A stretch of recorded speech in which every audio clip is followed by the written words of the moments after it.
Blog Talk Radio. No risk it, no biscuit.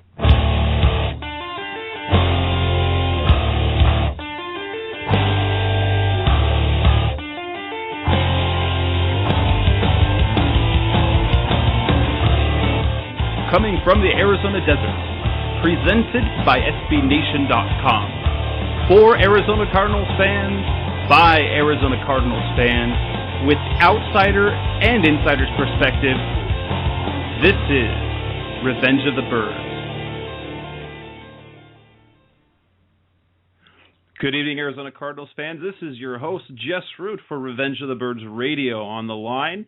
We're here on a Tuesday night, the night after the first round of required roster cuts have occurred, and the Arizona Cardinals, along with every other NFL team, now has trimmed their rosters down to 75 players. We're also just a few days off of past the third preseason game in which the Arizona Cardinals laid their first preseason egg, and their first egg of the season, getting beaten and a bit embarrassed 24-7 on Saturday night. I have one of our co-hosts. I've got Ben on the line. Say hello to all the Cardinals fans, Ben. Hey, everybody. I'm here and ready to talk about how much I don't want to talk about the game, so this will be good. And we also have Seth Cox on the line with us as well. Good evening, Seth. How are you? Good, Jess. How are you guys doing tonight? We're doing great. Well, before we get started, we've got this quick rundown of that awful game on Saturday. If you watched it, it was demoralizing after the wins that we saw the Cardinals have against Green Bay, where they pretty much were in control start to finish.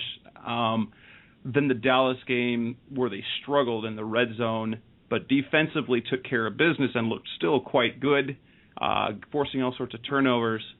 Then the wheels kind of fell off a bit. Mental mistakes, all sorts of issues. We had sacks given up. We had our first pressures from the first-team offensive line happened. Levi Brown looking like Levi Brown looked when we didn't like Levi Brown. You had Rashad Johnson turning a goal line turnover into a San Diego touchdown with an inexplicable lateral to Sam Acho, as if Sam Acho was going to return that for a touchdown. We also saw San Diego, led by Ken Wisenhunt's offense, march down the field methodically to score points against the highly praised Arizona Cardinals defense, which really had looked very good in the preseason thus far. But that's all in the past, aside from kind of the aftermath of that, in which the biggest issue we had was the injury bug, where we lost Jonathan Cooper, the rookie, first-round pick, 7th pick overall, left guard. He broke his leg, broke his fibula. He's going to be out 10 to 12 weeks, perhaps making it back for the last few games of the regular season. Also, Richard Mendenhall sprained his knee. We have an assortment of other minor injuries. Rob Hausler with a high ankle sprain. D.C. Jefferson with a knee injury, not too bad. We have D.C. Ellington, he's with Matt Shaughnessy. Rashad Johnson came away a little dinged up. But pretty much there were several players that left the game with injuries, Dan Williams as well, the biggest one being Cooper.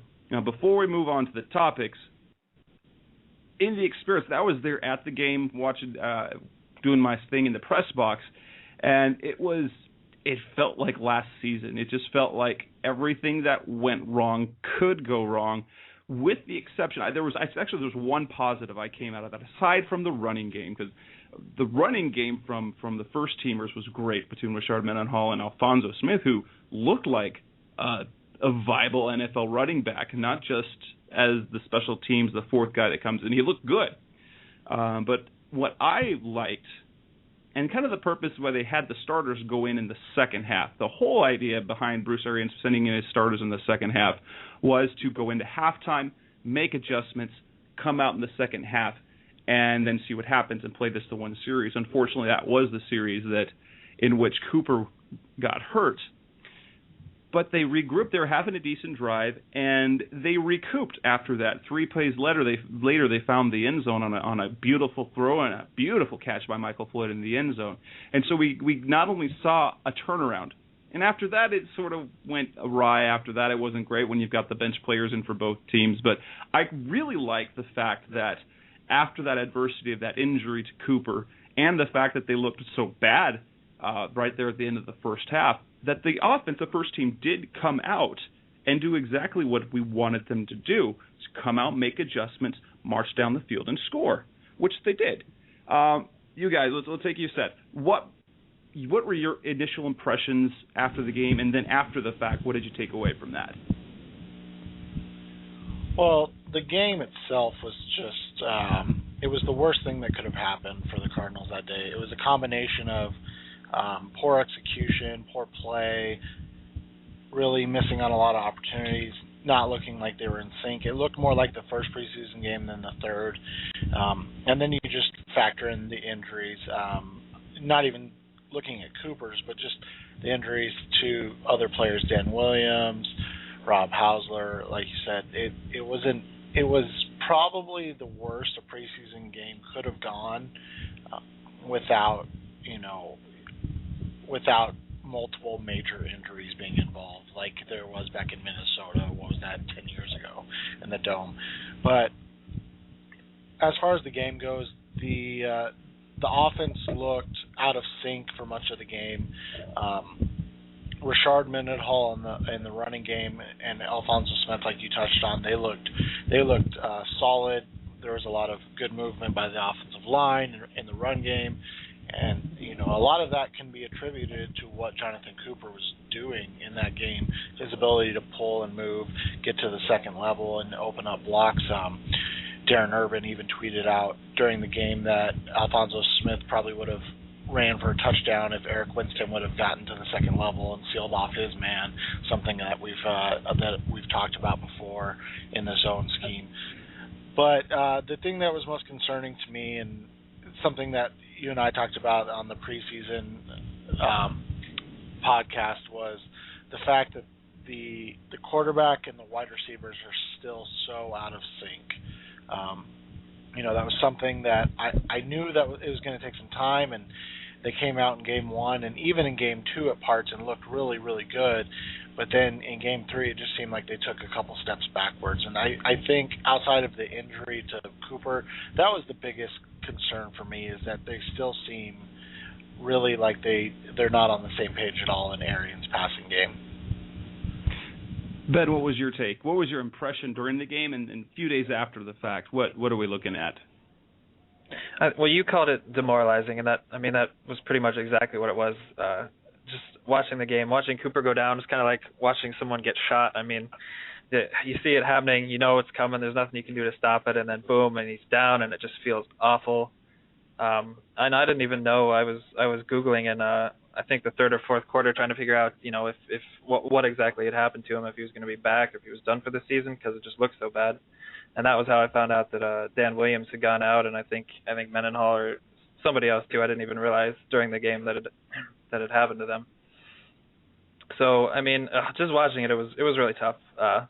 And then a couple days later, you find out that the injuries aren't so bad. Coop, we'll get him back eventually, so that feels pretty good. As Seth was saying, the first team offense, it could have been better. I think it's basically functioning, but they're still getting some things ironed out. And when you kind of step back and you have a couple days away to look at it, it's coming along. If you're gonna see errors like this, all the mental errors, you want it to happen in the preseason. So it's good that they're getting this out of the way. I think that they're kind of finding out the things that they have to work on now. I think they've done a pretty good job adjusting the defense, especially. I've mainly been, when I go back and rewatch the games, I've mainly been focusing on the defensive line and the outside linebackers and seeing how they're playing. And they've moved some guys around a little bit. They had Shaughnessy standing up as an outside linebacker in the first game against Green Bay, and he looked kind of slow. He didn't really have much of an impact, and since then he's mostly been lining up with his hand in the dirt. So they're doing a pretty good job from that perspective. So I'm still hopeful moving forward. I'm glad we're going to get most of our guys back, at least it sounds like, in time for the regular season. I'll kind of piggyback off that. I was there at the preseason game last year when Levi Brown went down, and naturally what happens is that they say that there's an injury, and they said he's not going to return. That's all they give. That's the only information that you get in the press box. You don't know exactly what's going on. But you can tell on the field when something is pretty serious. Winston, when he looked back at him, you could see him, I believe you could see him on the replay saying a not so very nice word, knowing what happened. When the players hover around a player like that and he gets carted off the field, you know it's something serious. Last year when Levi tore his triceps, there was a quote that Larry Fitzgerald that I caught when he was talking to the press after the game, and he said something about the injury, how he knew it was serious. He basically told everyone he knew that he was done for the year before any of that information came out. Players know when it's serious, and the mood after the game, the other players was like, oh man, this is tough for him. It's really tough on the kid. He was doing so well. But we now know that he can come back. Whether he should be available for the last few games as early as with 6 games left, depending on how his recovery goes and how things go after that.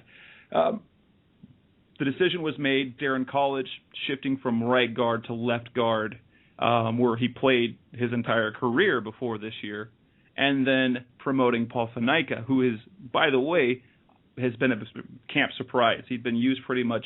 He was listed as a guard and a tackle when he was brought in, but he'd almost been used exclusively at tackle. They moved him inside, and he's excelled.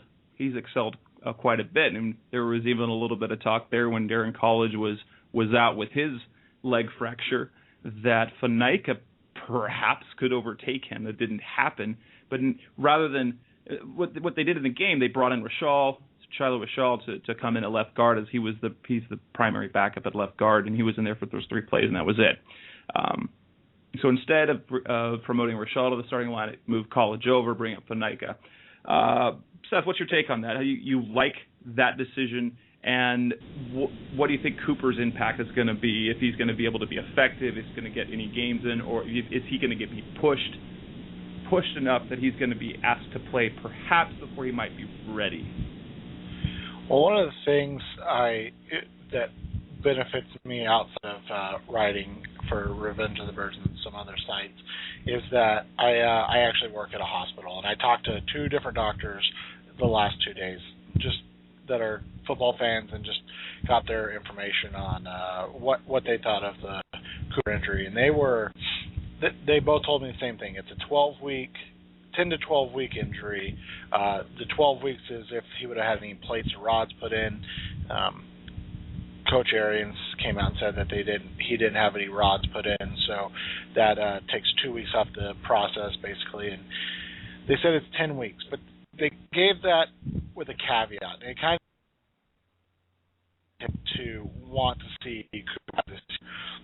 And the caveat is they said in about 30 to 40% of their patients that you'll see lingering effects for up to 2 years of the ankle injury, just because of where the fracture is in the fibula, some tendon and ligament issues that go along with that, and it can really hinder somebody's movement ability. Obviously, you'd hope that no matter where the Cardinals are in the race, that they wouldn't jeopardize the long-term future of Jonathan Cooper to bring him back for a short amount of games.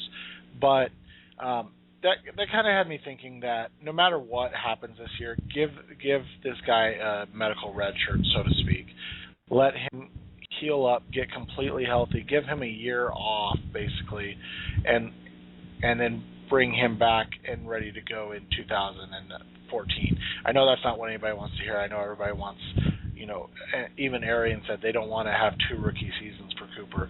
But the reality is you don't want to push somebody back or make somebody feel like they need to come back before they're physically or, ready. And just in athletes in general, a lot of them will come back before they're ready to, because they feel that pressure and they feel that burden that they need to do what's best for the team.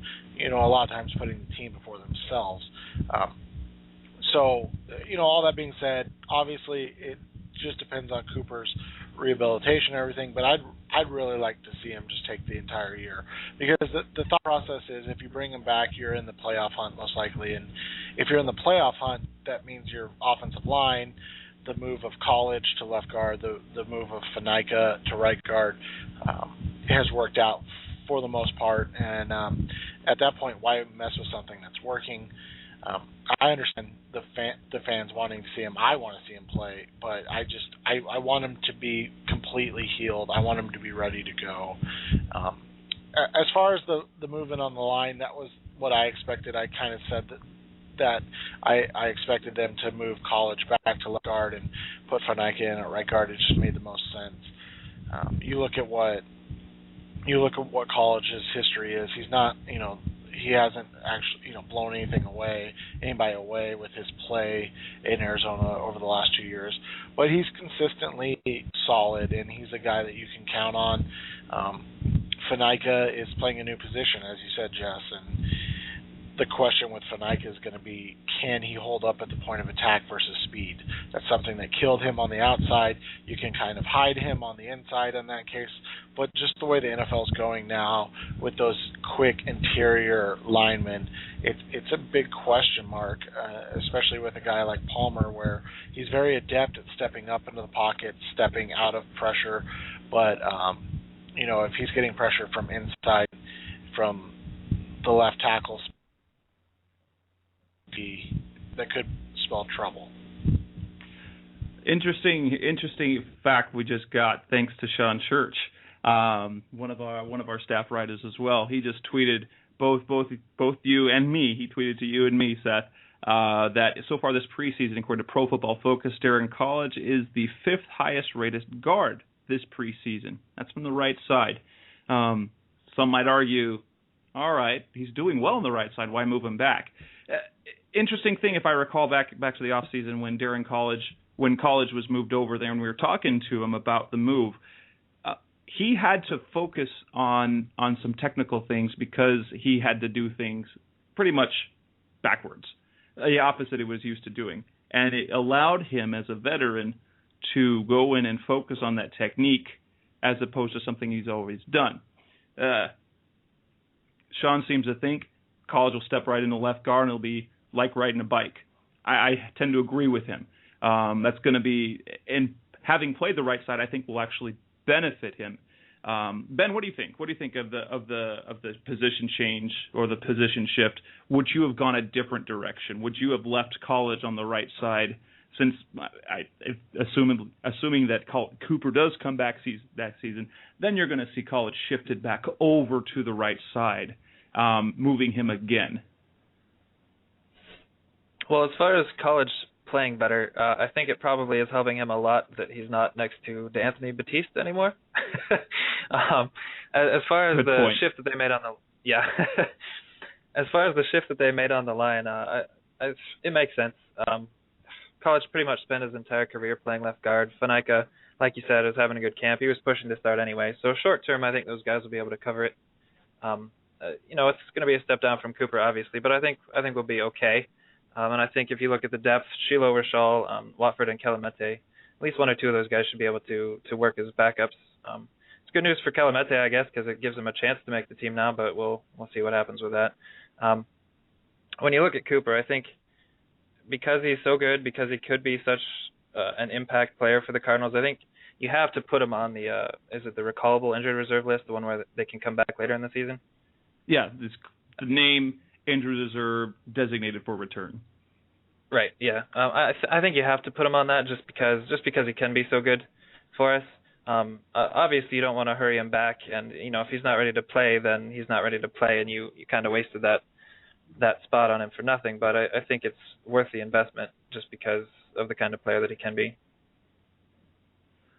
Now, my take is medical red shirt, maybe not. I think you have to push him a little bit. I hope to see him this season. I really do.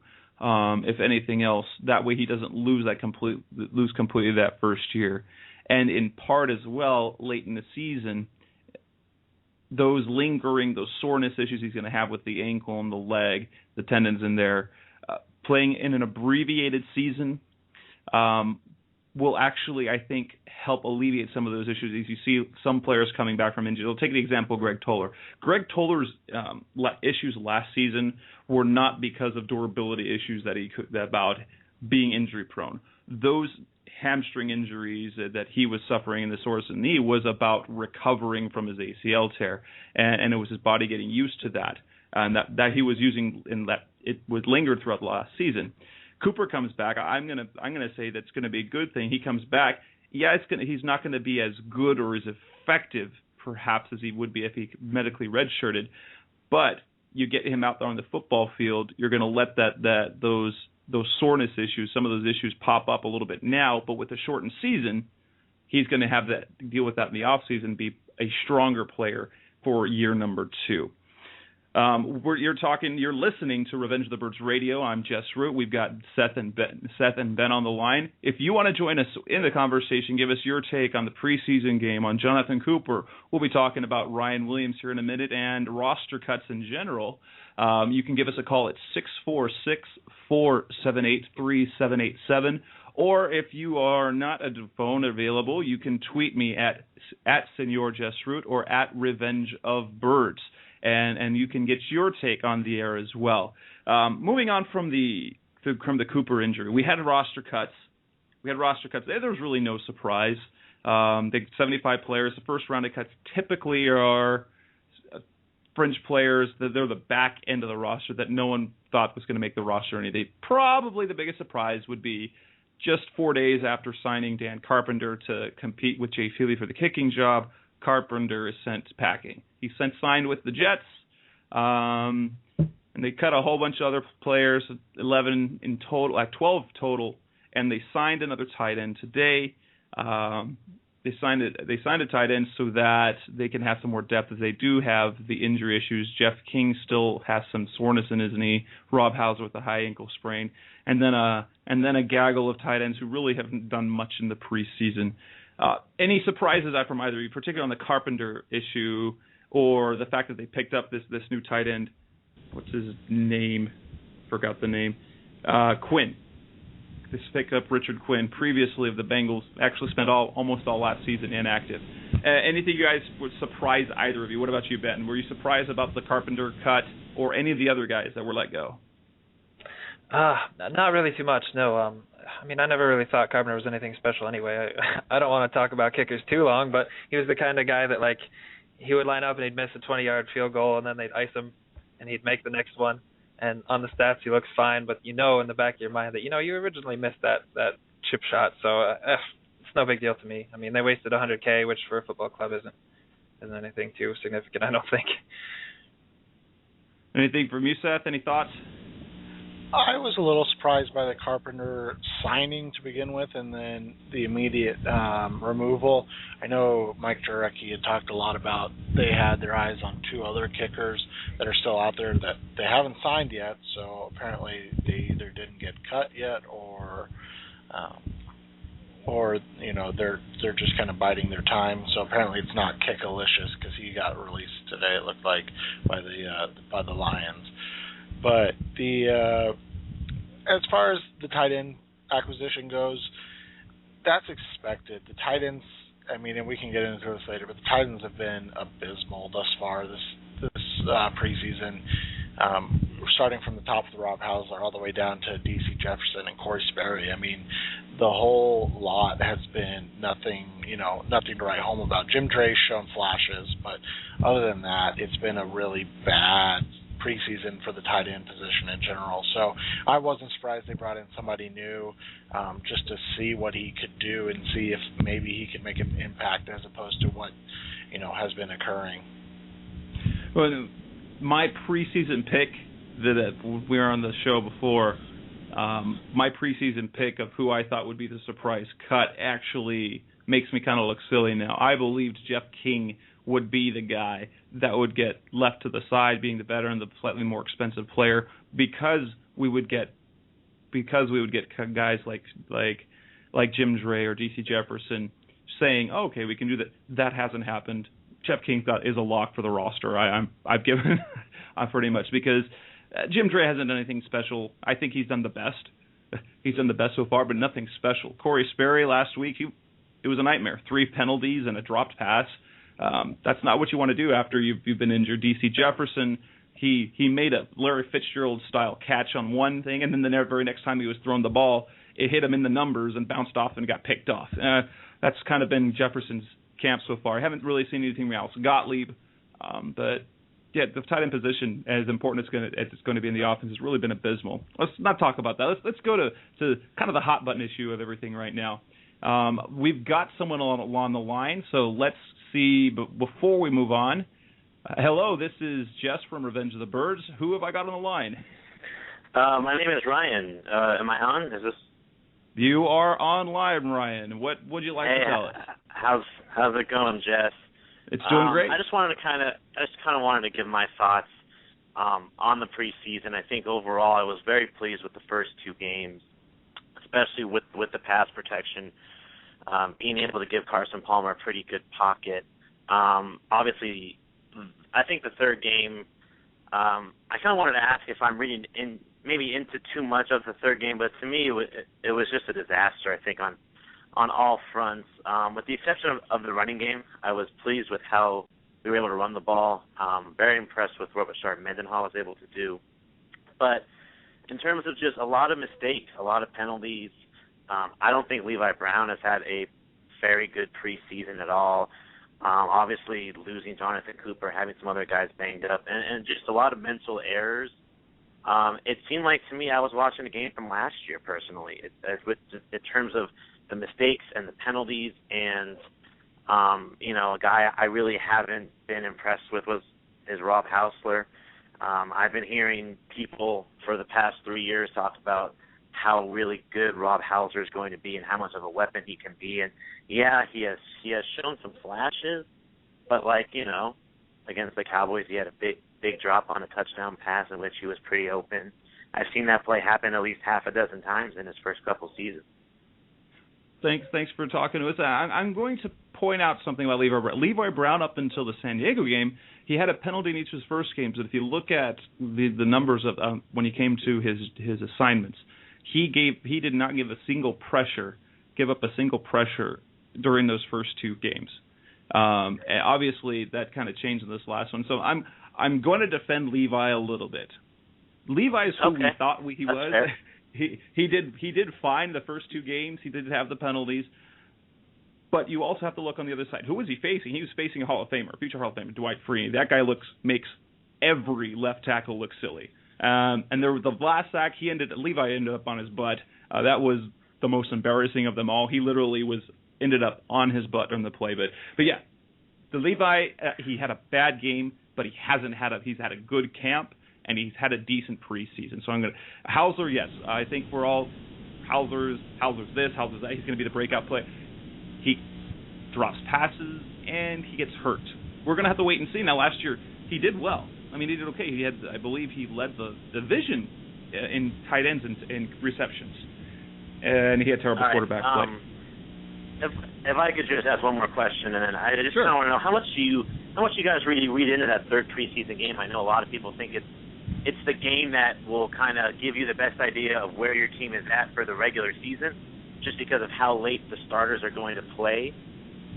So do you kind of see it maybe the third preseason game as more of a fluke in terms of what we saw, or are Cardinal fans in for sort of a long season? So I just want to kind of get you guys' thoughts on that. Really like the show, and I'll keep listening, man. Thank you.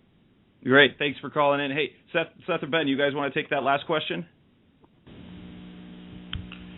As far as the third preseason game goes, it's a dress rehearsal in name and action to me. You want to see good performance, obviously, but you also want to see the guys figuring things out, getting used to coming out of halftime and being ready to play. And as Jess pointed out, they were very successful in that outside of the Cooper injury. And the other thing that you can read into a lot with this team. There's a lot of knowns to this team that get kind of overlooked. One is that this offensive line. Levi Brown isn't a great pass blocker. He showed that. Like Jess said, he hasn't given up a ton of sacks or hits yet, but he's had a penalty in every game, and that's something that is caused by his, I don't want to say fear, but I guess it's fear of when it's a pass situation and he has to pass protect. But you look at what he did in the run game, and he and Jonathan Cooper were downright nasty in the run game on last Saturday, and that's what you expect from Levi. I kind of tweeted this out as a joke the other day, but the Cardinals have 3 right tackles right now on their roster in Eric Winston, Bobby Massey, and Levi Brown. They don't have a left tackle, unfortunately. And you can read a lot into a lot of different things, but as far as the game goes, it's still just preseason, and it's still trying to find the timing of the routes. It's still trying to figure out where guys are going to be. There's a lot of intricacies to the Arians passing game that it's just far too long of a conversation to have here right now. But I'll just say this. There's a lot of side adjustments that have to be made during the routes being run, and you can see that the wide receivers and Carson Palmer are not making those adjustments together. Palmer's seeing one thing and throwing the ball to where he wants the receiver to be. The receiver's running the route or seeing another thing and not following through on the route or whatever. And it's more been with Michael Floyd and Andre Roberts. Larry's had a couple. I didn't think he had any in the San Diego game, but I think he had 1 or 2 in the Dallas game. But that's going to be a very difficult thing to get used to seeing early in the year, because you're going to see a lot of great down the field throws, and you're going to see a lot of passes that make you go, what are they doing out there? So it's still preseason, and they're still trying to work out the kinks. So I don't think it's time to push the panic button just yet. Ben, your take? Yeah, Seth has kind of been the front runner of the idea. I think that it's new coaches, new schemes, a lot of new starters, so growing pains are to be expected. I know my expectations weren't quite low enough for this last game, but they're getting there now. I think they're about where they need to be. Like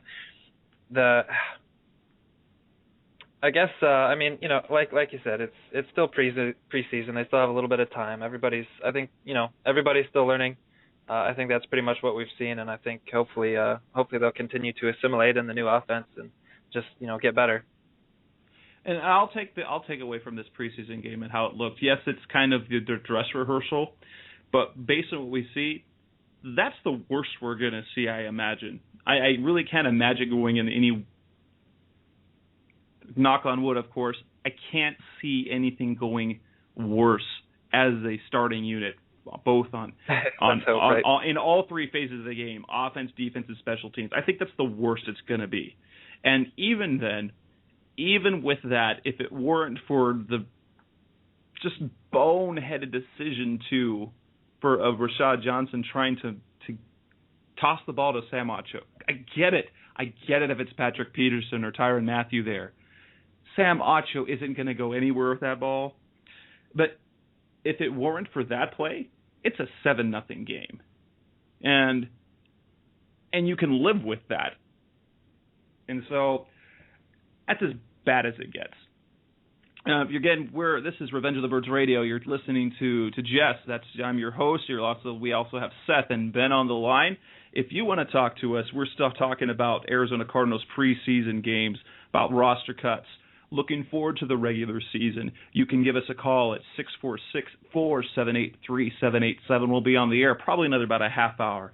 And we're going to move on right now. We're going to talk about probably the guy, at least on our site, on RevengeOfTheBirds.com, the most polarizing player currently. No, it's not Levi Brown. No, it's not Kevin Cobb, as it has been before, and John Skelton. It happens to be running back Ryan Williams, second-round pick from 2011, a guy that if you're around him and have seen him on the field, you get it.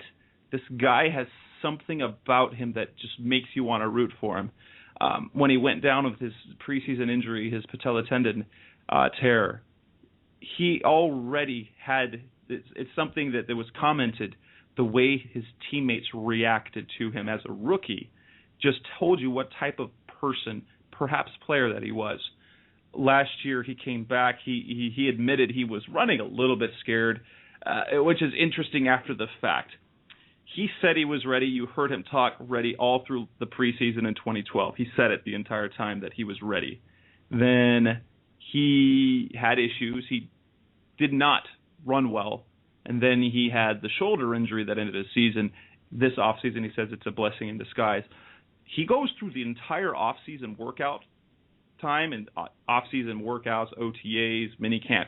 He's doing great. He had a great offseason. Training camp hits, and there's soreness in the knee.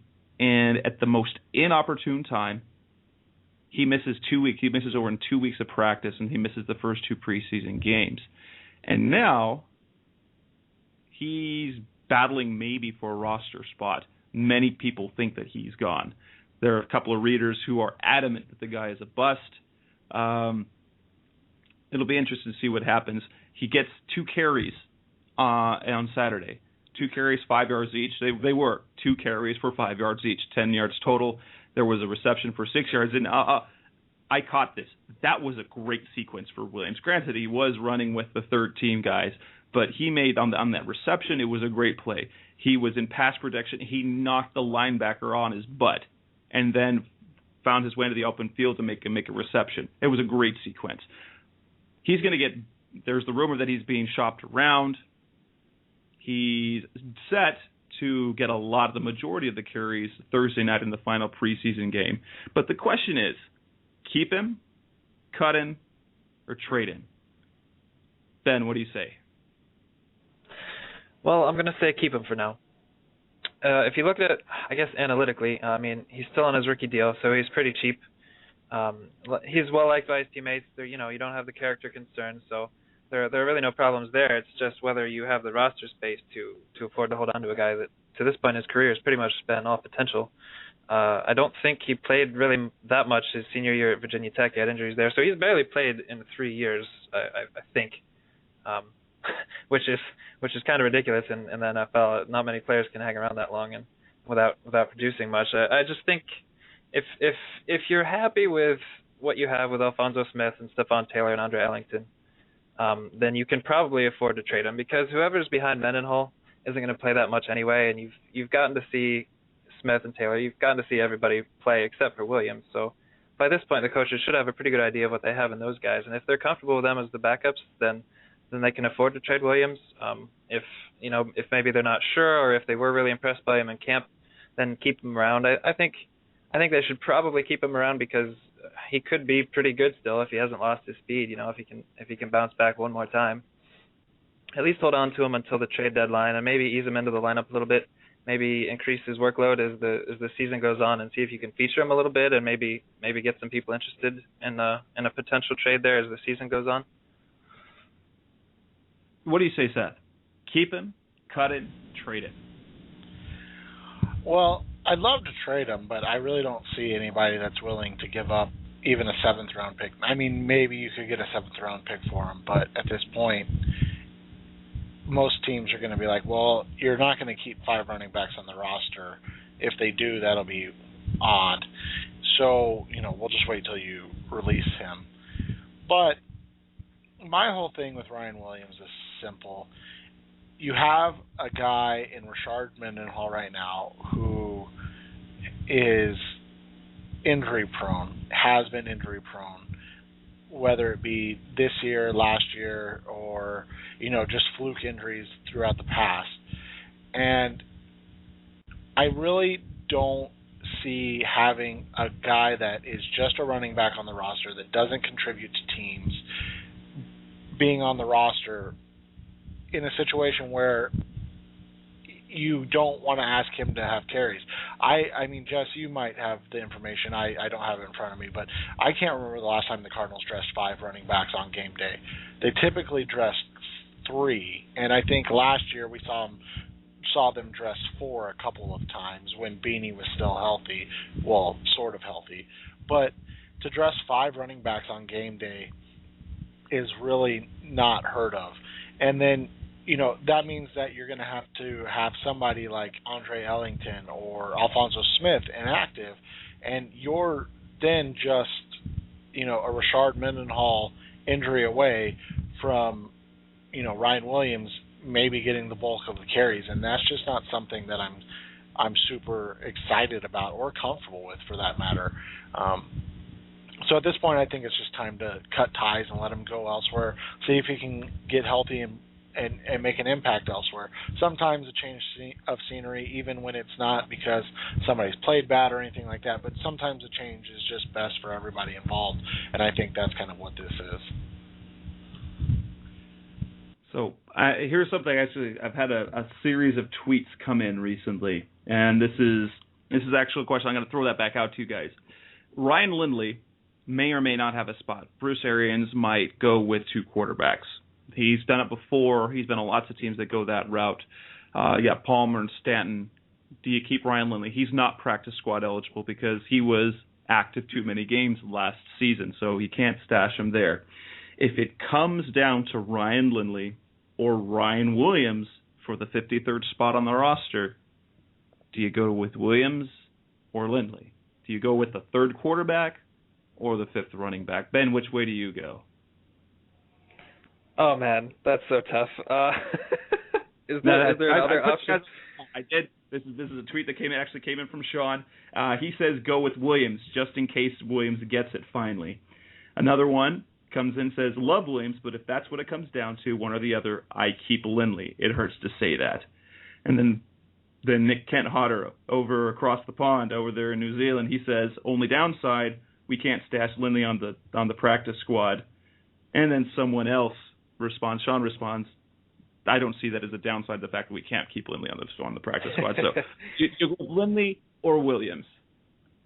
I will probably say that I would probably keep Williams. I think for the 3rd QB, I don't see Lindley developing into a starter ever, so I don't really know how much of a purpose we even have in keeping him, aside from having a backup. And at that point, you can get a guy, I think, that will be okay and put him on the practice squad. I believe, is it Denver is supposed to be cutting Zach Dysert? So maybe we could pick him up, something like that, and just put him on the practice squad. Or, well, we probably couldn't steal Dysert and put him on the practice squad. But he'd have to actually be signed to the active roster, I think. But you can look for a guy like that, and like the tweet from Sean said, if Williams does get it, maybe this is the last bump in the road for him, and he's just a week or two away from having a solid season for the team. Then I just hate the idea of dumping him and then having him finally turn it around. Seth, what would you do if it's down to Ryan Williams and Ryan Lindley? I've said all along I want this team to have 3 quarterbacks on the roster. Carson Palmer is, every player's one hit away, but Carson Palmer has had injury issues the last, I think, 4 seasons, and Drew Stanton has never made it healthy through a season in which he's played a game. So you have 2 quarterbacks with a pretty laundry list of injury history. I just don't want to have to see Patrick Peterson pull double duty for an entire half one game if both quarterbacks happen to go down in one game. And I thought I read somewhere that Patrick Peterson's the emergency quarterback in that case. So I think you have to keep Lindley just because of the medical history of Palmer and Stanton for the time being. Even if they kept Lindley, though, they wouldn't necessarily be dressing him. So, I think for any 3rd QB, he's probably going to be inactive, so you're going to be looking at Peterson at QB if they both go down anyway, wouldn't you think? That would be the case, but we're talking the next week. That would be more like the next week. And my take, I'm going to tell you this. I love Ryan Williams. Having watched him in person, I've had interaction with him as a media member. There's something special about that guy. But you know what's going to happen, and unfortunately, is he is just yet another running back, highly drafted running back, that is going to go somewhere else and be pretty good. Based on the running backs we have, I don't see how you can keep him. Seth's already brought up the point. If you're going to have the 5th running back on your roster, the one thing he has to be able to do is to contribute on special teams. And we've already seen Alphonso Smith, as of right now, has bumped himself up to number 2. He's number 2 right now. And so he's already a guy that plays special teams. You've got Mendenhall, you've got Smith, you've got Stephon Taylor, and you've got Andre Ellington. Yes, you can make the argument a fifth running back might not be bad because of the fact that Mendenhall is injury prone.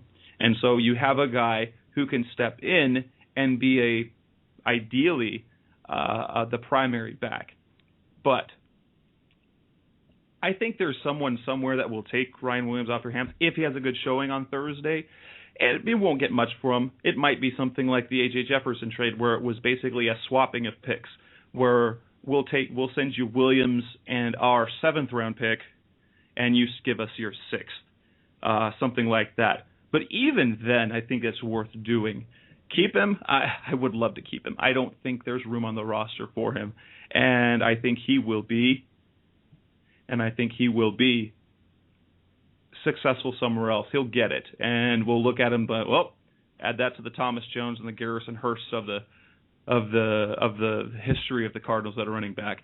That I'm getting a lot of Lindley saying he's not practice squad eligible, he's useless. I'm going to go with what Darren Urban said today. I actually agree with this. In one of his blog posts is you could go with 2 quarterbacks. However, even though he's not practice squad eligible, I like having a 3rd quarterback on the roster because if you need a 3rd quarterback, you're going to have to bring in a guy who has to catch up, who has to catch up the whole entire time. And the 3rd guy you have, the 3rd quarterback you have on your roster isn't necessarily a guy you're developed to be a starter. Arians himself compared Lindley to a Kelly Holcomb. I know, Kelly Holcomb. He had a below average NFL career when it came to being a quarterback. He started some games, he didn't do so hot. But he was there on the roster for a while, and the one thing about Ryan Williams that you need to have as a 3rd quarterback, he's good on the practice field, and he's great in the classroom. Last year's coaching staff, this year's coaching staff have been very impressed with how he's handled himself in the classroom and when he's given new things in the offense. And so that's what kind of things you have to look at. You never want the 3rd quarterback to start. Pretty much your season's shot if you have your number 3 guy starting, whether it's Lindley or whether it's a guy that you picked up off the street in the name of Tim Hasselbeck or Tim Rattay like we had before. That's not going to matter. I would go with the 3rd quarterback over the 5th running back if that was the choice that I had to make. Again, you're listening to Revenge of the Birds Radio. This is your host, Jess. We've got Seth and Ben on the line with us tonight. If you want to give your take on Arizona Cardinals preseason and the upcoming regular season, give us a call at 646-478-3787. We're getting ready to talk final cut. So we've talked a little bit about Ryan Lindley, Ryan Williams, if it came down to number 53. Another conversation, another debate that's been going on our website on revengeofthebirds.com. Great. I'm going to plug this definitely. Definitely going to plug this site. Yes, I kind of run it, but it's a great Arizona Cardinals community. You're not going to find a better Arizona Cardinals community out there. But we're talking about undrafted rookie Tony Jefferson, who had a great game against Dallas. He had 2 interceptions, 2 tackles for a loss. He looked great out there. Then, do note there were injury things that were going on. The reason why he played so much, Jonathan Anamaya, he was out. Javier Arenas was out, and so Tyrann Mathieu got a lot of snaps as well, more at the corner position at nickel corner, and he was already upgraded to the starting spot because Rashad Johnson was out either also. So against San Diego, you have Amaya back, you have Rashad Johnson back. And so Tony Jefferson gets pushed back further back, and he got only a handful of snaps.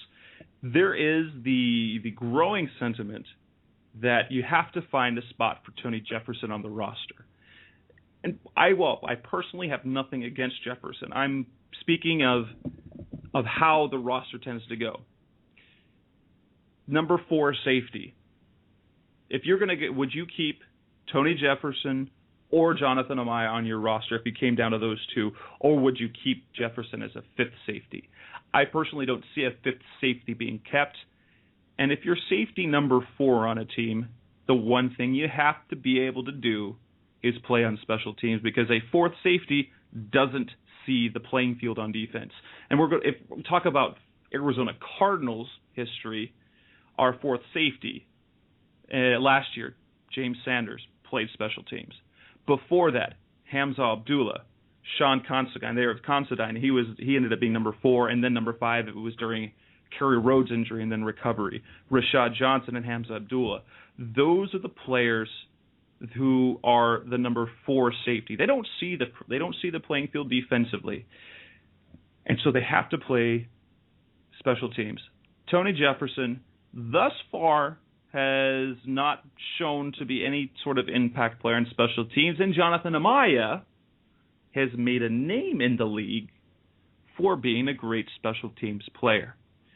That said, do I think Tony Jefferson is probably the better safety? I definitely think so.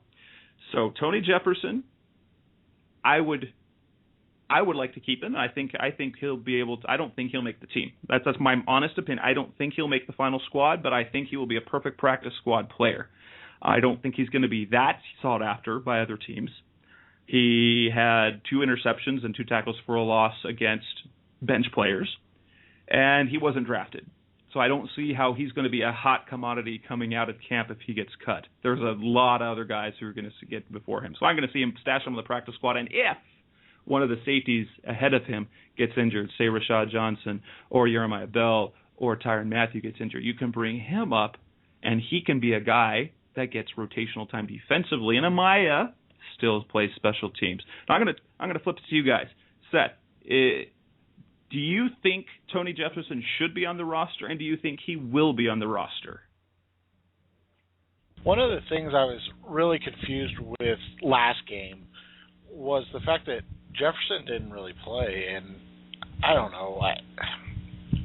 I've said before I'm not really a big fan of our safeties and our safety depth in general, outside of Mathieu, and I think his best position isn't even safety. So I thought Jefferson, he was the guy I had rated in the 4th round coming out. I thought he could have been a guy that made plays and was on this team, and maybe it's a ploy to hide him, maybe get him on the practice squad or something. I don't see him getting through to the practice squad, but it was something that I expected him to make this team. I thought after the Dallas game that we were going to see more of him, and it just seems like it went in the opposite direction. And I'm kind of with you, Jess.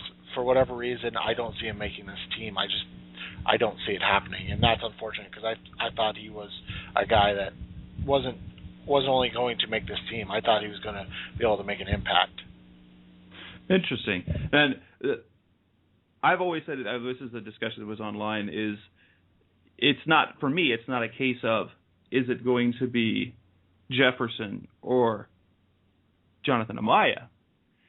Tony Jefferson, to make the team, has to beat out Tyrann Mathieu, the number 3 safety, because of the fact the number 3 safety can get playing time. The number 4 safety is not going to. So he's got to be better than the guy that gets playing time on the defensive side of the field. Ben, what's your take? Do you think that Jefferson should make the team?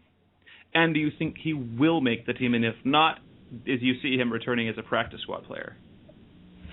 I'll be really disappointed if he doesn't make the team. Like Seth was saying, I don't really like the safety depth either. I know technically on the depth chart he's behind Curtis Taylor, but Taylor has just been awful for us. So, I mean, I don't think it's any question that Taylor's going to make it either, though, of course. So one of the questions, I guess, that I have with this is what exactly are we calling Mathieu right now? Because, I mean, he just started, 1 or 2 games as a nickel corner? I mean, he's not going to be playing safety if he's our starting nickel corner. So does Tony Jefferson really have to beat out Mathieu? I don't know. He is the number 3 safety, and he's their primary nickel corner. I think they really like what he brings to the playing field, and I think what it came down to, because he's been playing corner. He was playing before. He was number 3 safety. He was backup nickel corner, and he was number 1 dime corner. Now, we haven't seen any dime from the Cardinals yet, but I think it was a case that he beat out both Javier Arenas and Antoine Cason, who was coming in as the 3rd corner, but he still is the primary backup. He still is the primary backup for the safety positions, and so they really like what he does, and so I think he's both positions. and he's going to get moved around. So if he's in a safety position, if he ends up with whether because of injury or because he passes either Bell or Johnson up, and he ends up being a base safety in nickel packages, I can totally see him being shifted over to nickel corner in the inside corner, and then bringing another safety off the bench for that. That I see that role as, and he's very versatile. He doesn't fit kind of either role exclusively. That's fair. Yeah, I like the versatility that Matthew gives us. Like within the scheme, it gives us a lot of different things that we can do, which is definitely nice. So I just think with the way that the starters have played, I mean, I'm not even gonna, even if you take out Rashad Johnson's ridiculous pitch play. I mean, I don't know. Bell hasn't been that great either. I think it would be a mistake to cut Jefferson because he's shown that he can play on defense. If you watched him in Oklahoma, I know obviously it's college, it's a different game, but I mean the things that he did against Dallas are pretty much what he did, every week at Oklahoma, and teams know about that. It's going to be really tough, I think, to fit him through to the practice squad when you have other teams around the league that don't really have their starter set in stone or that could use a good third safety that could come in on the field and actually play for them. I think it'll be tough to sneak Jefferson through to the practice squad. I think it'd be a mistake to cut him personally. If he plays well in this last game, I think they will find a way to keep him, irregardless of everything else. Well, great. So I don't think he'll make the team. We've got that. We've got final roster cuts. We've got the preseason game Thursday, the preseason finale, where we're going to see a lot of Ryan Lindley and a lot of Ryan Williams and a whole bunch of players that won't be playing in a few days, as they're going to have to make the final 22 cuts down to the final 53. Any surprises? Now, this is a question I didn't give you guys beforehand, but at this point, do you see there being any surprise cuts on the Cardinals?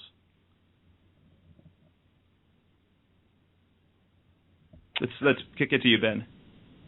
I don't know if I see any surprise cuts. I have been surprised by some of the guys that I think will make the squad. Ronald Talley has really stepped up. I think even with his little penalty against in the last game, he's done a really good job. He jumped over David Carter on the depth chart. I think he was actually the fourth defensive lineman in the game for us.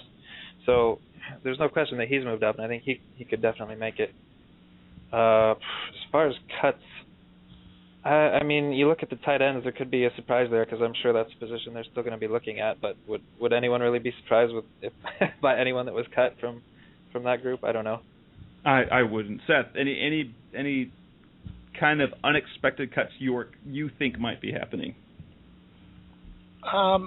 You look at the roster, and I think it's pretty top-heavy talent-wise. I don't think there's a whole lot of depth right now. The one guy that could surprise getting cut, at least to me, would be Chilo Rachal.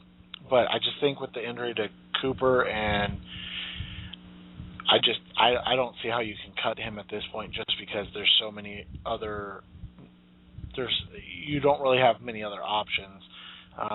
That could be the one surprise cut. I don't know. I don't think it's going to happen though. But like Ben said, it's pretty much it's pretty easy to tell who's going to make the team at this point. I don't see anybody surprising getting on over maybe a guy like Kason or somebody like that getting cut. So, and I'm going to say that Rachal.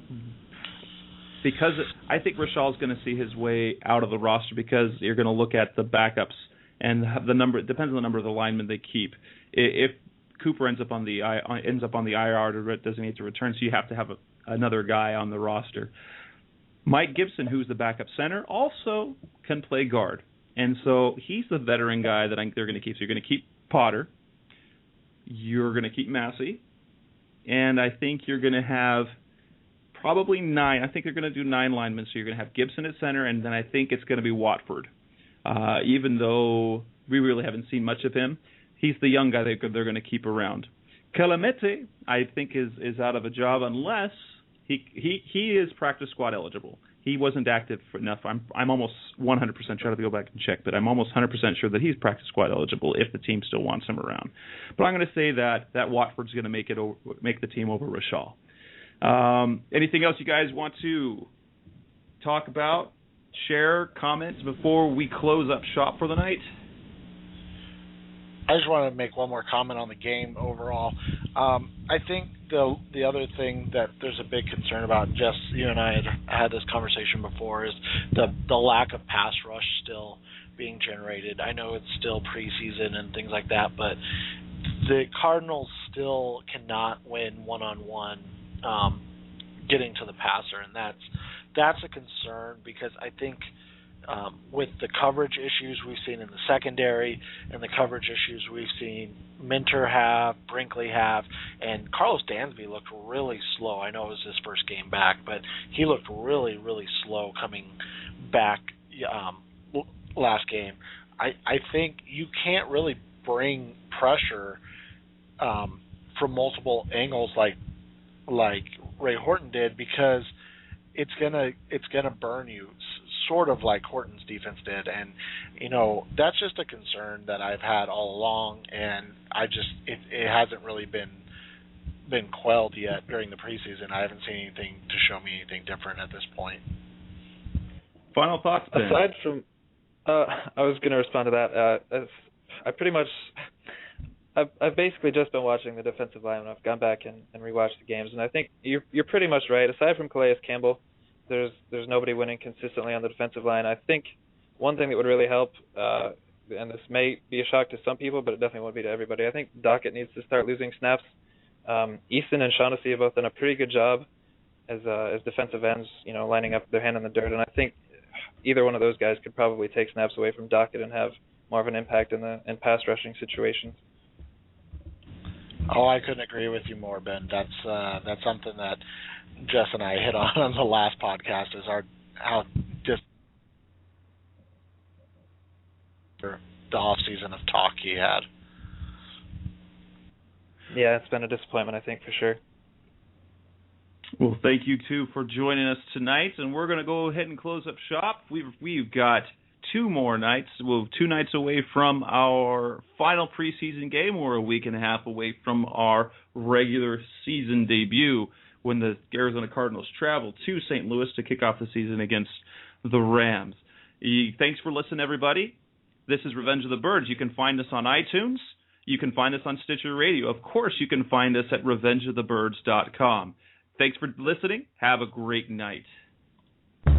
You've been listening to Revenge of the Birds. Keep the conversation going by visiting revengeofthebirds.com. Follow us on Twitter at Revenge of Birds.